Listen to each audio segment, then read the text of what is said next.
آپ نے اپنے ٹائم پہ آپ کا یہ بھی ایک نعرہ تھا کہ میں کرپشن ختم کروں گا، اور دوسرا یہ جو ڈیولپمنٹ فنڈز ہیں ان کے بارے میں بھی آپ بڑے کریٹیکل تھے کہ ان کا استعمال کس طرح سے ہوتا ہے. تو آپ نے اس کی اصلاح کے لیے یا اپنے ٹائم پر کیا ایسا کام کیا جو باقی ایڈمنسٹریشن سے یا ادوار سے مختلف تھا؟ چیمہ بھائی، میں نے کوئی انقلاب نہیں لایا. 65 کی ایوان میں 11 تھا. 11 لوگ تھے، 11 ایم پی تھے، 28 مسلم لیگی تھے جو بعد میں باپ میں چلے گئے، کچھ کہیں اور چلے گئے. تو ہماری جو مینیفیسٹو تھی، الیکشن مینیفیسٹو، اس میں بہت سی چیزیں تھیں، لیکن یہ ضرور ہم کلیم کریں گے ہم نے اپنے اداروں میں تلوسہ کوشش کی کہ کرپشن کم ہو. اوورآل میں اس کو روک نہیں سکا کیونکہ اس میں میری کمانڈ نہیں تھی.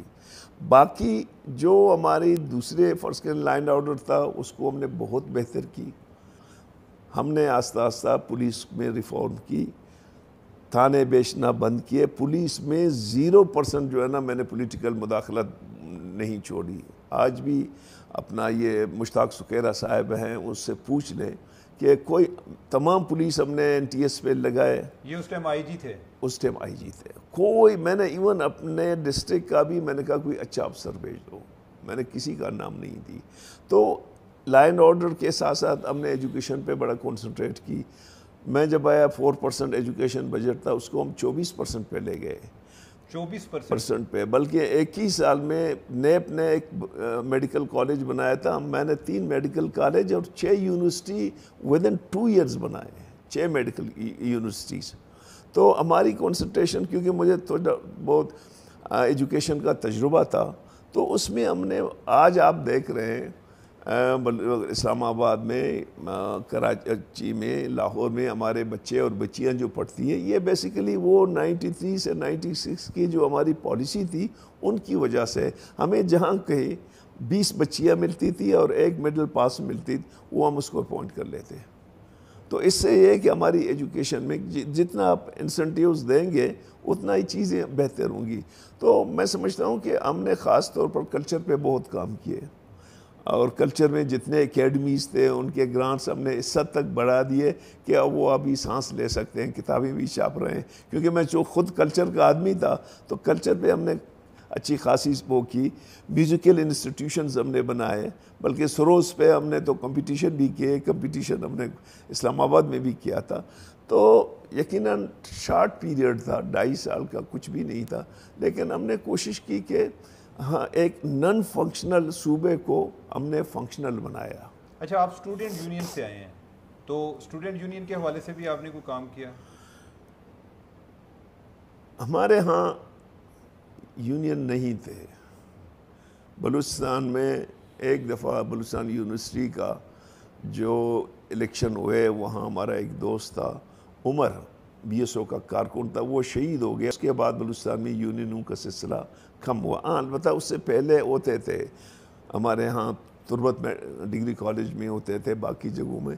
لیکن میں خود پیداوار ہوں بی ایس او کا، میں یونینوں کا پیداوار نہیں، میں بلوچ اسٹوڈنٹ آرگنائزیشن کا پیداوار ہوں. اچھا، اس میں ذرا کوئی فرق بتا سکیں گے؟ ہم تو یہی زیادہ ہے جو اسٹوڈنٹ پالیٹکس ہے اس کو یونین کے کنٹیکسٹ میں زیادہ دیکھ رہے ہوتے ہیں. یونین تو دیکھیں نا، یونین تو وہی ہوتے تھے کہ اسٹوڈنٹ پالیٹکس جو ہے نا، اسٹوڈنٹ آرگنائزیشن یونیورسٹیز میں، کالجز میں، میڈیکل کالج میں اپنے نمائندے منتخب کرنے کے لیے. ہمارے زمانے میں اس وقت دائیں بائیں بازو کا جنگ تھا. ایک جانب جماعت اسلامی تھا، جمعیت طلبہ اسلام، باقی جانب ہم لوگ تھے. روزانہ کراچی یونیورسٹی میں جھگڑا، میرا اصل خان بزنجو کو بھی زخمی ہوئے تھے، مارے گئے 2-3 بی ایس او کے لوگ. تو اس وقت لیفٹ رائٹ کا تھا جھگڑا. میں 70s کی بات کر رہا ہوں، 60s میں شروع ہوا، لیکن 60s میں ہم نہیں تھے، ہم 70s کے انڈکٹ ہوئے تھے. تو اس زمانے میں اسٹوڈنٹ آرگنائزیشن یونینوں پہ جو ہے نا، جسے پنجاب کہتے ہیں، وہاں جماعت اسلامی زیادہ آ رہا تھا.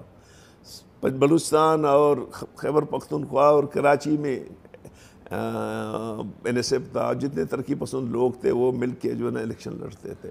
ڈاکٹر صاحب، وزیر اعلیٰ بلوچستان جو ہے اسلام آباد میں بیٹھ کے ایسا تاثر لگتا ہے کہ جس طرح وہاں پر وزیر اعلیٰ بلوچستان کے ساتھ ایک اور بڑا چیلنج وہاں کے انٹیلیجنس ادارے بھی ہوتے ہیں. آپ کے جب آپ وزیر اعلیٰ تھے تو آپ کے ISI سے, ملٹری انٹیلیجنس سے اور IB سے کیسے تعلقات رہے؟ ان میں سے کوئی پرابلم تو نہیں ہے؟ دیکھیں میں سمجھتا ہوں کہ کچھ ایسی چیزیں تھیں ان کے ڈومین میں تھے, مطلب آپ کا اختیار نہیں تھا. ان میں میرا اختیار نہیں تھا فرینکلی, میں آپ کو بتاؤں. جیسے کہاں پہ آپریشن کر رہے ہیں, کہاں پہ نہیں کر رہے ہیں, کہاں پہ کسی کو اٹھا رہے ہیں, کسی کو نہیں اٹھا رہے ہیں. باقی جو کانسٹیٹیوشنلی جو میرے حصے میں تھے اس کو میں چلا رہا تھا, لیکن جو فیڈرل ادارے تھے وہ میرے سامنے جواب دہ نہیں تھے. وہ فیڈرل گورنمنٹ کے جواب دے یا GHQ میں جواب دیتے. تو اس میں سمجھتا ہوں کہ میرے ڈومین میں جو پہ تھے, میں نے پوسٹنگ ٹرانسفر میں ان لوگوں نے مداخلت نہیں کی, ڈیولپمنٹ فنڈز میں ان لوگوں نے مداخلت نہیں کی. باقی جو روٹین کے جو وہ تھے اس میں ان لوگوں نے مداخلت. جب لوگوں کو اٹھایا جاتا تھا تو آپ کو پتہ ہوتا تھا کہ یہ کس ادارے نے اٹھائے؟ مجھے پتہ نہیں ہوتا تھا. وزیر اعلیٰ اتنا بے بس ہوتا ہے کہ اسے پتہ نہیں ہوتا؟ مجھے پتہ نہیں تھا. میں پتہ نہیں, آپ مجھے بے بس کہیں گے جو کچھ کہیں گے, لیکن مجھے پتہ نہیں ہوتا تھا کہ کس ادارے نے اٹھائے. البتہ ان کے رشتہ دار ہمارے پاس آ جاتے تھے, ہم جا کے ان سے کہتے تھے کہ جی اس کو آپ دے دیں. اب وہ کبھی کبھار واپس ملتا بھی تھا, کبھی کبھار نہیں ملتا. آپ پوچھتے تھے ان اداروں کے نمائندوں سے کہ یہ جو بندے مسنگ ہو رہے ہیں کیا ہے, کیا جواب ہوتا تھا؟ سر ارے کیس ٹو کیس ان کے مختلف وہ ہوتے نا. ڈاکٹر صاحب یہ پالیٹکس کس کی ڈومین میں آتی ہے؟ باقی جو بندے اٹھانا یا باقی معاملات تو فوج کی ڈومین میں تھے. دیکھیں بات یہ ہے کہ وہاں ایک انسرجنسی چل رہی ہے. ہونا تو یہ چاہیے تھا کہ تمام چیزیں پارلیمنٹ کے دائرے میں آنا چاہیے نا, چاہے پروونشل پارلیمنٹ ہو یا فیڈرل پارلیمنٹ ہو. جو ادارے فیڈرل ہیں وہ فیڈرل کو جواب دہ ہونے چاہیے, جو پروونشل ہے وہ پروونشل کو جواب دیں. لیکن حقیقت میں اس ملک میں اس طرح نہیں ہے. تمام چیزیں جواب. اب میں ریسنٹلی 68 میں حمزہ علوی صاحب نے جو ایک کتاب لکھا تھا کہ جو نوآبادیتی ممالک میں جب نئے حکومتیں آتی ہیں تو ان کو آہستہ آہستہ بیوروکریسی اور ملٹری اسٹیبلشمنٹ کس طرح کیپچر کرتا ہے اور اس میں کس طرح گھس جاتا ہے. تو میں ریسنٹلی اس کو پڑھ رہا ہوں, حالانکہ پرانا کتاب ہے. تو اب میں سمجھتا ہوں کہ ہمارے ادارے اب آزاد نہیں ہیں. ڈاکٹر صاحب آپ نے حمزہ علوی کی کتاب سے کیا سیکھا, یا وہ سبق جو آپ ساتھ لے کر آج تک چل رہے ہوں؟ دیکھیں میں نے تو اپنی زندگی میں, ہم تو جہد مسلسل کے پیروکار ہیں. میں کہتا ہوں انسانوں کو جوڑنا, سماجی تبدیلی لانا سب سے بڑا مشکل کام ہے. جنریشن ختم. اس وقت ہماری جو کومپریس تحریک ہے وہ 1920 سے شروع ہوتا ہے, یوسف عزیز مکسی اور عبدالعزیز کورد اور انقا صاحب سے. یہ تیسرا چوتھا نسل ہے جو ہم لگے ہوئے ہیں.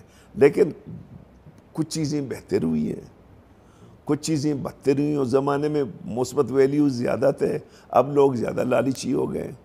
اس زمانے میں آئیڈیالوجی کو زیادہ لوگ امپورٹنٹ دیتے, آج کل ہم کمپرومائز کو زیادہ امپورٹنٹ دیتے ہیں.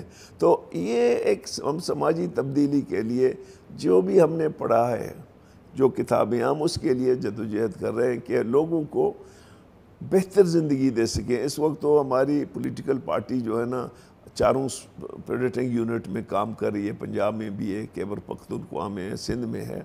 ایک تو یہ کوشش ہے کہ پاکستان میں ایک ایسی جمہوری پارلیمانی نظام ہو جس کا سپریم وہ اس کے پارلیمنٹ ہو, اور باقی ادارے آئین کے مطابق اپنا جو ہے نا وہ کارروائی کرے. لیکن عموماً اس وقت جو ملک میں آپ دونوں بہتر جان, اس وقت ایک کنفلکٹنگ سچویشنز ہے, politician versus politician, judiciary versus, ابھی تھوڑا سا ڈیفیوز ہو گیا ہے لیکن پہلے تو یہی تھا, میڈیا ورسز میڈیا, تو اسٹیبلشمنٹ ورسز اسٹیبلشمنٹ. تو یہ وہ تضاد ہیں جو پاکستان کی سیاسی پسماندگی کا بھی سبب بنے اور معاشی بدحالی کا بھی سبب بنے, کیونکہ یہاں جب تک اسٹیبلٹی نہیں آئے گی آئی ڈونٹ تو کہ ہم چیزوں کو ٹھیک. ڈاکٹر صاحب 2018 کے الیکشن میں آپ کی پارٹی کوئی سیٹ نہیں جیت سکی, یہ بات درست ہے؟ دیکھیں وہ ایک کمٹمنٹ تھا ہمارے میاں نواز شریف صاحب سے.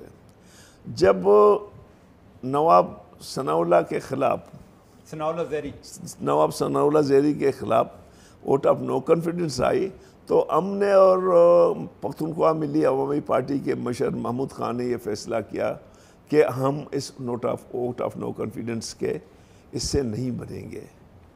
اچھا جب ہم نہیں بنے ہمارے تعلقات میاں صاحب سے تھا, میاں صاحب کی یہاں پہ اسٹیبلشمنٹ سے ایک جنگ شروع ہوئی تھی تو ہم ٹلٹ تھے نواز شریف کی جانب, وہاں پھر باپ بنی تو پھر ہمیں اندازہ ہوا کہ ہمیں اس دفعہ الیکشن نہیں چھوڑیں گے. جو مختلف اوقات میں ہم نے دوسرے لوگوں سے سنا, ایک دفعہ ہمیں 2002 میں بھی نہیں چھوڑا. اچھا یہ آپ کو اندازہ ہوا تھا یا آپ کو اطلاع دی گئی تھی؟ ہمیں آلموسٹلی اطلاع دی دوسرے لوگوں کے ذریعے کہ یا اس کو سپورٹ کرو نہیں تو آپ لوگ آؤٹ ہیں. دوسرے لوگ کون تھے؟ دوسرے یہی جو پولیٹیکل لوگ تھے جو اسٹیبلشمنٹ کے قریب تھے.